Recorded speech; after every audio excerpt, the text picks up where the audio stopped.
For at the window of my house I have looked out through my lattice, and I have seen among the simple, I have perceived among the youths, a young man lacking sense passing along the street near her corner, taking the road to her house in the twilight, in the evening, at the time of night and darkness. And behold, the woman meets him, dressed as a prostitute, wily of heart.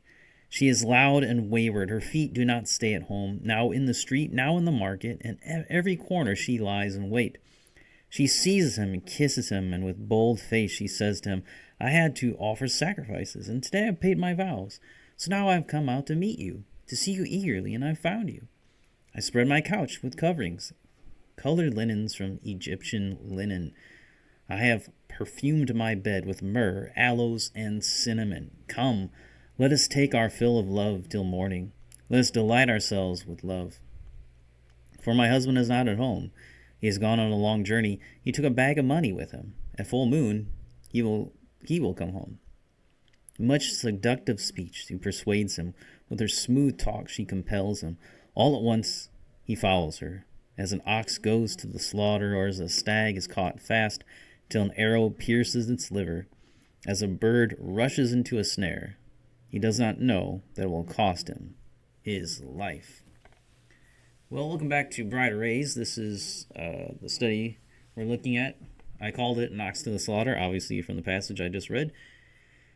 And we're looking at Romans chapter 7. Today is 6 through 23. We already looked at the first part of this, 1 through 5, where it talks about God's word and that we need to treasure it up, write it on our heart, on the tablet of our heart, engrave it in there.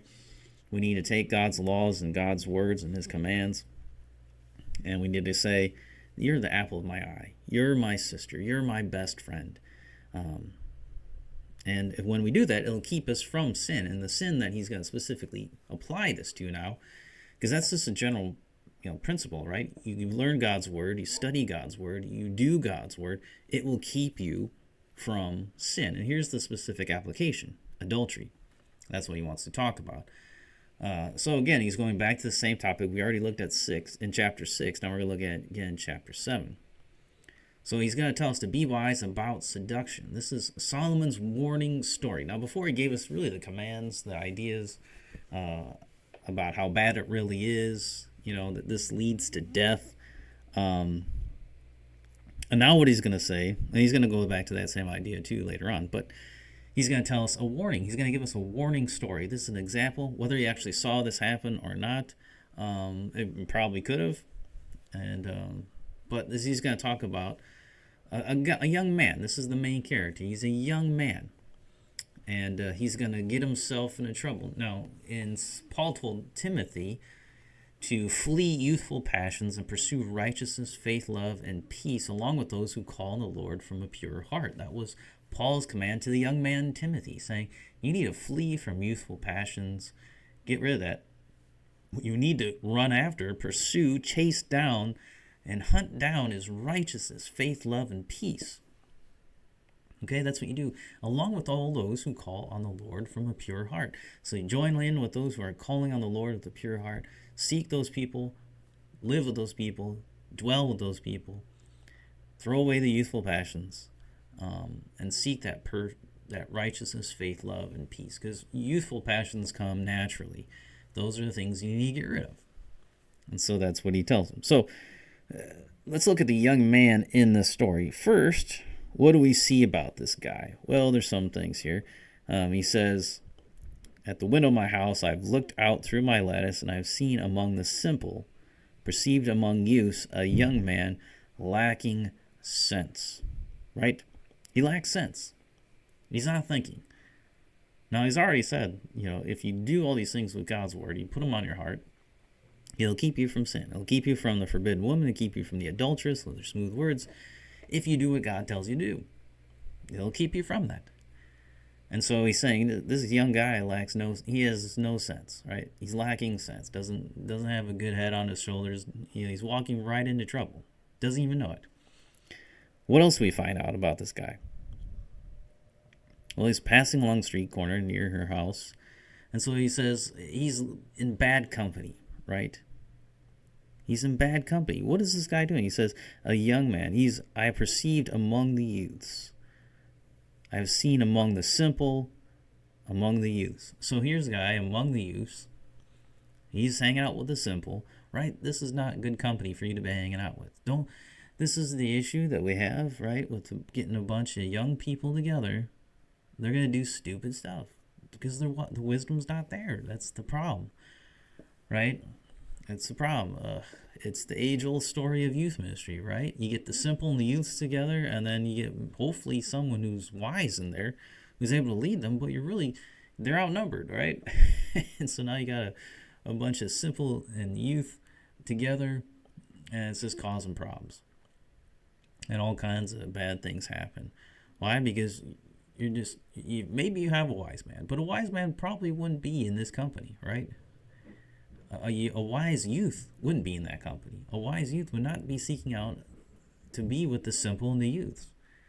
You'd be seeking out the company of the wise. That's what we've been taught over and over again. So we need to teach our youth not to just hang out with, there's nothing wrong with hanging out with people that are same age, but they really need to be seeking those who are older, seeking company of those who are not simple, of those who are intelligent, who are strong in their faith, who love the Lord. That might be someone their own age.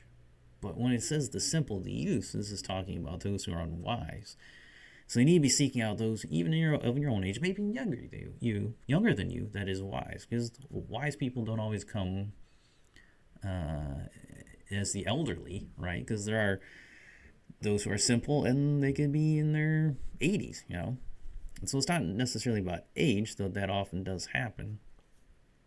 But the quality of the person is what we're talking about. And then we see that he is purposeless, right?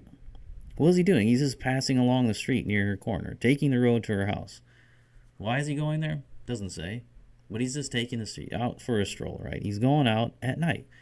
That's the main idea here, because especially at this time of history, like, why are you going out at night? Most people went out at night because there was something bad going on, right? You're going to do something bad. You didn't have, street lights. You don't have, really business happening in the evening, except for bad business. And so most of the stuff going on at night is equated to sin, which most of the stuff that happened at night was sinful. If it wasn't happy people, if they weren't in their homes, why are you out at night? What are you doing? And so a lot of that stuff going on, it's like, okay, why are you doing this? Why are you doing that? Just walking down the street, here he is just hanging out. That's the problem. And he's out at night, not looking for work.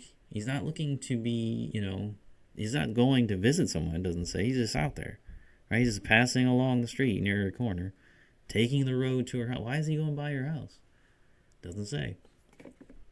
But, is he not out looking for work? No, because he don't work at night, especially during this time of history. So what are you doing? Is he going out to be entertained? That's a problem. So he goes out there. He's making provision for the flesh, right? He takes the road to her house. He passes by her corner. He knows, because we'll see later on, that she's everywhere, seeking him down, right? She is, it says, now in the street, now in the market, at every corner she lies in wait. She's out there. She's looking for this young guy. She knows this young guy. She's out there looking for him, looking to catch him. So he's making provision for the flesh, though, right? Because he's taking the road to her house, past her corner. He knows the road to her house. He knows the corner, and so that's the problem. And here she is, the forbidden woman. She is a married woman. He's not married to her. This is not his wife. She has no hold on him. He has no claim on her. This is the problem. So what is this forbidden? So this is the next part. This is the next character in our story, right? So he's a man. He's just going around, just wandering around, purposeless, meaningless, just in the twilight of the evening at the time of night and darkness, where he should be home. He is out just walking the streets. You see, this happens today too, right? This happens today. The youth are always, You know, just hanging out. Well, why are you hanging out? Oh, just looking for something to do. Without, that's where you get in trouble. That's your first problem. Go find something to do. You know, if you got nothing to do, get a job. Get something to do, man. It's not. So for Christian young men, we gotta say, hey, this is a dangerous time at night. No one else is around. Your family's in bed or whatever. You gotta watch yourself, because this is when this woman is attacking. This is when the temptation to sin is there. So you got to remember that. You got to think about that. You got to teach our young men. This is a dangerous time. Because then we get to the next character, who is the forbidden woman, the married woman. And what do we see about her? The first thing he says, and behold, the woman meets him, dressed as a prostitute. So she's dressing as a prostitute, right? She's displaying what she wants to give away, or in a way that draws the man's attention. She's dressing immodestly, right? That's what Solomon is saying. She is dressed in such a way that you would say, oh, this is how a prostitute dresses. Now, apply that to our current day. How does a prostitute dress? Well, we can all have images in our minds as to, there's not a dress code, obviously, but we all have in our minds how does a prostitute dress? Well, she's trying to draw attention to what she's selling, right? She's putting out the sign there. See, you can buy this. This is for you. Look what, if you pay for this, this is what you get. And so that's how a prostitute dresses. Now, this forbidden woman is not a prostitute. She's an adulteress, right? She's a married woman who wants this young man. And so she's dressing in such a way to say, hey, you come with me, this is what you get. I'm displaying what you will receive if you come with me and do what I want you to do. Now, this is a transcendent kind of thing, right? It goes beyond style. It goes beyond culture, right? What Solomon is saying is that this woman is dressing like a prostitute, like someone who's trying to sell her body. So what is this? What is the way that a woman dresses in order to sell her body? Okay, figure out. It's not that hard to figure out, right? There's many pieces of clothing that a woman can wear in order to show what she's selling. This is what I'm giving away to you. Some women give it all away. But there's definitely ways we can apply this to the culture today. There's definite ways that we can see this happening, where women who are married would dress in such a way to give everything away to someone else. Why are they doing that? Now, are they intending to do that or not? Doesn't matter. The heart of the matter isn't, he's not questioning her heart at this point. He's just saying this is the case. This is the objective truth. She's dressing like a prostitute. It doesn't matter what she's thinking or what she wants. Of course, we know later on that she is thinking what she wants. But, her dress is it's not about the heart of the issue. It's like, what are you actually wearing? You're wearing something that's displaying what you're trying to sell. That's the issue at the heart of it is. So there is an objective way. Now, women can dress in like a prostitute and not even thinking that they're doing that. There is ignorance in that. But then we have to say, hey, you need to be careful with that you're dressing in such a way that is drawing attention, or it looks like you're selling yourself. It looks like you're trying to give away what you have there. Now, that should only be for your husband. That's your husband's body, and your body belongs to your husband. Your husband's body belongs to you. Do you want him going out there and displaying what he has to women? You probably don't. So don't do it. But that's what we need to be careful of. Men, women, doesn't matter. You need to be careful how you dress. I think we can get that application here. Because he's saying it's an objective thing. Like, this is how she's dressing. He's not saying, well, let's look, according to the culture, she's dressing. Okay.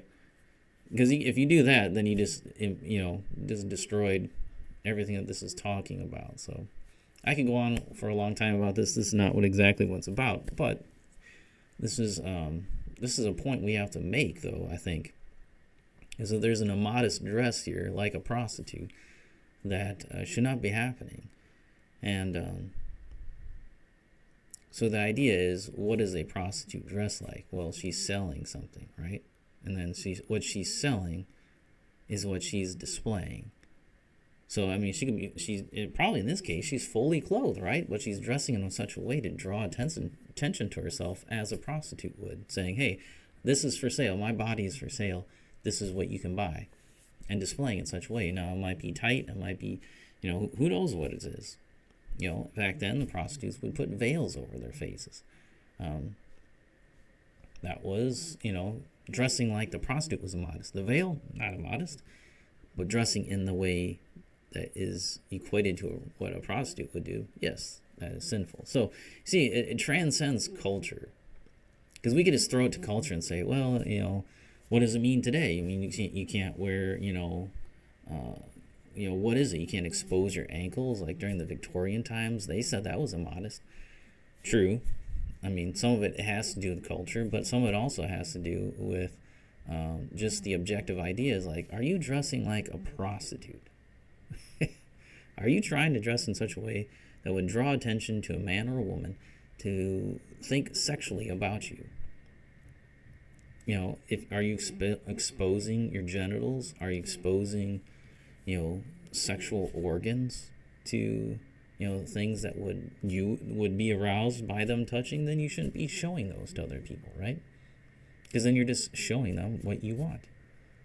Because you're showing them what brings you arousal. Just saying. Or if it arouses somebody else, you probably shouldn't be wearing that. Especially a married woman. But any woman for that matter. So there's lots of different things that people wear that would probably fall underneath that. And so we need to tell people, hey, this is what Solomon's saying. You need to be careful what you're wearing. Because there is immodesty in what you're wearing. And then the next point is that she is wily. Or as it can be translated as guarded of heart too. So she knows how to act or to conceal her true intent is what it's talking about. So she knows what she's after. She knows what she's doing. And she's trying to hide that. She wants him to feel, safe with her. But really she's out to get him. All right, so she's concealing her heart. She's wily of heart. She's tricking him. And it says she's loud and wayward. So she is in everyone's business and a gossip who will not take reproof. That's what she is. That's what these words are getting at. This idea that she's always talking to everyone. She knows everybody else's business. She's in it. She's loud and wayward. She doesn't stay at home. She's in everybody else's business. Right? She's not about keeping her own house, obviously. And so that's who she is. And she goes everywhere except where she ought to be, at home. Right? She is the antithesis to what is described as an excellent woman in Proverbs 31. The excellent woman is not out, at the street corner, in the street, in the market, every corner, lying in wait for a young man. She's industrious at home. When she goes out, she's going out to work. She's going out to earn money. She's going out to do business. This woman is going out to get herself into trouble and to get others in trouble. So a completely different person. All right, so that's the woman there. That is this forbidden woman, this evil woman. That's what she does. Now we get to the temptation here, which he says, the first thing it says in verse 13, she seizes him and kisses him. And with bold face, she says to him, and then you can do on. So what does he do? First thing she does, she begins by hugging and kissing him and speaking unashamedly to this young man. Hugging, kissing, so she's touching him. She's kissing him. She's speaking unashamedly about what she wants to do, right? She's not hiding anything. She's just in your face, right? Just all over this guy. Showing him affection right away, which he doesn't deserve, which what she is doing is giving something that belongs to her husband to another man. So she tells him also that she has made a peace offering that day. So I had to offer a sacrifice until I had paid my vows. So now I've come out to meet you, to seek you eagerly, and I found you. Why is she doing this? Well, first of all, she's not a poor woman looking for a handout. She had peace offerings. She made her vows, right? A goodwill offering, or free will offering, is what she's talking about here. And so you give out the free will offering. So she has some money. She's not a poor woman looking for help. She is probably a wealthy woman. And she is a pious religious woman. She's gone out and kept her vows. That's what he's saying. I'm not looking for a hand. I'm not looking for money from you. And I'm not looking, I'm a religious person. So she paid her vows. She made her vows. She kept her vows. That's what she did. So she is, was saying she was going to offer something, and she did. And then so now after you make those offerings, you would get food back from the offering that you gave. And so you would get some of the meat back, and you were to eat it. And so now she has this meat. Of course, her husband's not there.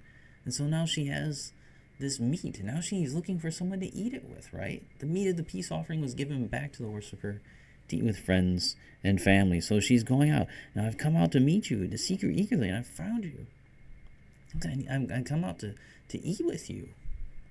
And look at, by the providence of God, here is the young man, and I found you. Look at, here you are. I did all this, and now look at, here you are, needing someone to eat this food with. I made these offerings, made these vows, and here you are. What struck of providence, right? I feel at peace with this. This is great. Look at how this just worked out perfectly, she says. And so, I found you. By the providence of God, right? Look how we got this kind of religious veneer over this temptation. This one's pretending to be pious, even though she's dressed like a prostitute. Right? See, look, I gave my vows, but your clothing does not match who you say you are. Actually, it matches who you are, really. But her, she's got this, these garments that are this clothing that are meant to arouse and to attract. And here she's saying, "Oh, I've made my vows. I offered sacrifices today. Look, I'm a religious person. I am a pious, God-fearing woman." Wait a minute. The young man should be like, "Wait a minute. You're saying this, but the way you're dressed right now, those two are not going together, lady." Should have been the red flag, but it doesn't work. Oh, by God's providence, here you are. I was looking for someone to eat this food with, and here you are. Oh, thank you. And she's kissing him and hugging him. Like, that stuff's not going together. None of these things are working together, lady. But then she continues on. Because now you're getting to more, like she's now a little more bold-faced, right? She tells him about her bed, right? Yeah, let me tell you about my, obviously she's rich because she's talking about what she has here. Exodus 32:6. When they built the golden calf, it says that they rose up early the next day and offered burnt offerings, right? They offered burnt offerings, and they brought their peace offerings. So Aaron is making these offerings, and the people sat down to eat and drink. And they saw it, but then they rose up to play, which to play there is obviously not just they weren't playing dodgeball. You get what they were playing with, right? And so that's what they did. And so what does she say here about her bed? It says that it's prepared, right? I spread my couch with coverings and coverings of linen, so it's all prepared. It was meant to delight the senses, right? There's Egyptian linen there, so it's soft. It's that's like what's that from the My Pillow guy talking about the Egyptian linens, they're soft, the softest you can get, right? Well, that's what she's saying. That's what she's selling. She's saying, "Oh, my bed has these new Egyptian sheets on them. They're amazing. And I use perfume. And it smells great. I've used, the latest, I've used the wash sheet, those little pellet things you put in the wash to make your sheets smell really nice. I've used the downy fabric softener. It smells great. I got this great new softener." That's what she's talking about. And it says, it's perfume my bed with myrrh, aloes, and cinnamon. And what does she say? "Come, let's take our fill of love till morning." The bed is right there. Let's just go take our fill of love this morning. Till morning time. Let's delight ourselves with love, she says. She says it's for love, but obviously, what is it for? It's lust, really, right? This is not love we're talking about. Love does not rejoice in wrongdoing. That's what she's doing. So it's lust. This is evil. This is not good. Everything that this is happening, all the stuff that's going on is wrong. The fact that he's gotten to this place with her in the first place is wrong. He should have already left at this point, right? He shouldn't be hearing these things. That shouldn't. But she anticipates his objections, and he's still there. That's the problem. So what does she say? Come, let's take our fill of load till morning, for my husband is not at home. She said, don't worry about my husband. He's gone on a long trip. Wow. She's like, you don't have to worry about the jealous husband. Don't worry about him. She acknowledges that she's married, right? But then says, oh, he's gone. My husband is not at home. He has gone on a long journey. He took a bag of money with him. At full moon, he will come home. He's gone. He's got lots of money. He doesn't need to come back right away. He'll be gone for a long time. He won't come back until the next full moon. So you don't really have a reason not to do this, young man. And so then she uses what? Seductive speech. She persuades him. And with her smooth talk, she compels him. So she's using the seductive, smooth words. We've seen this already in chapter 5 and chapter 6. The idea of the smooth talker, right? The one who just, the lips are dripping with honey. Oh, it's so sweet. Everything they're saying just makes you feel good about yourself. Just building up your ego, right? Making you feel good about yourself. This is classic seduction right here. And he falls for it, because look at what it says next. He agrees. He goes along. He says, all at once, he follows her. As an ox goes to the slaughter, or as a stag is caught fast till an arrow pierces its liver. So immediately it says he goes with her. There's no real resistance there.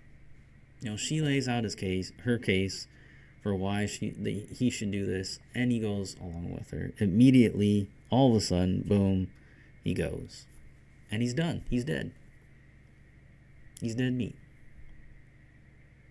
With no real resistance here. So she did what she was set out to accomplish. So it says, Solomon says, he's like an ox to the slaughter, a stag that's caught in a trap, or it could be, or it could mean the fool in the stocks. It's the same. The Hebrew phrase there is a little hard to translate, but it could be a stag caught in a trap that gets shot with an arrow through its liver, or it could refer to a fool who's been caught in the stocks, who's been put in the stocks, on his way to the stocks, which means he's going to die. Or a bird in the snare. I mean, they're all blissfully unaware that what they're now in will lead to their death, right? So a stag in a trap doesn't realize, yeah, you're dead. The ox go on this way to the slaughter. Yeah, it doesn't realize, it's just walking. It doesn't know it's going to go and it's going to die. The bird in the snare, yeah, it's caught, but it doesn't realize, yeah, it's dead, right? The bird heading into the snare, it says. Right, a bird rushes into a snare. It's flying right into the snare. Why would it do that if it knows? The fool in the stocks? Yeah, the fool doesn't realize, you're in the stocks, which means you're going to die. That's why you're being held, because you're going to die. So all these things are all relating to the fact that he's gone into something stupidly, idiotically, because what he's going into is leading to his death. So that's the problem. Now, next time we're going to look at the application, which is great, because guess what? Solomon actually gives us applications here.